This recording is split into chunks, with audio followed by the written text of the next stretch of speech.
যে ইয়র্কারের জন্য দল থেকে বাদ পড়েছেন মোহাম্মদ সাইফুদ্দিন, সেই ইয়র্কার দিয়ে আবারও দলে ফিরতে চলেছেন মোহাম্মদ সাইফুদ্দিন। হ্যাঁ দর্শক, বিস্তারিত জানতে অবশ্যই ভিডিওটি শেষ পর্যন্ত সবাইকে দেখার অনুরোধ রইল। বাংলা টাইগার্স এবং এসপি দলের মধ্যকার ম্যাচে দুর্দান্ত বোলিং করেছেন মোহাম্মদ সাইফুদ্দিন। 4 ওভার বল করে 28 রান খরচায় 2 উইকেট নিয়েছেন। 2 ভয়ঙ্কর ব্যাটার হাবিবুর রহমান শান এবং আফিফকে ফিরিয়েছেন তিনি।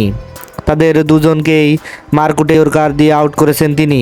মোহাম্মদ সাইফুদ্দিন দীর্ঘদিন পর মাঠে নেমে নিজের কারিশমা দেখালেন। গ্লোবাল টি-20 লিগ খেলার আগে নিজেকে ঝালিয়ে নিচ্ছেন তিনি। বাংলা টাইগার্সের অন্য বোলাররা যখন খেয়ে হারিয়ে ফেলেছে তখন নিজে কারিশমা দেখালেন মোহাম্মদ সাইফুদ্দিন। বাংলা টাইগার্সের অন্য বোলাররা যখন খেয়ে হারিয়ে ফেলেছেন বোলিংয়ে, তখন আসেন মোহাম্মদ সাইফুদ্দিন। এসেই দুর্দান্ত সব ইয়র্কার মারেন। তার ইয়র্কারে কুপোকাত হন এসপি দলের খেলোয়াড়রা। মোহাম্মদ সাইফুদ্দিন নিজেকে ফিরিয়ে পেতেই এত মরিয়া হচ্ছেন তিনি। নিজেকে আবার আগের রূপে ফিরে পেতেই তার এমন উদ্যম এবং বোলিং। দর্শক, আপনি কি মনে করেন মোহাম্মদ সাইফুদ্দিন আবারও জাতীয় দলে ফিরতে পারবে? তাহলে অবশ্যই আপনার মূল্যবান মতামত কমেন্ট বক্সে দিবেন। ধন্যবাদ। আল্লাহ হাফেজ।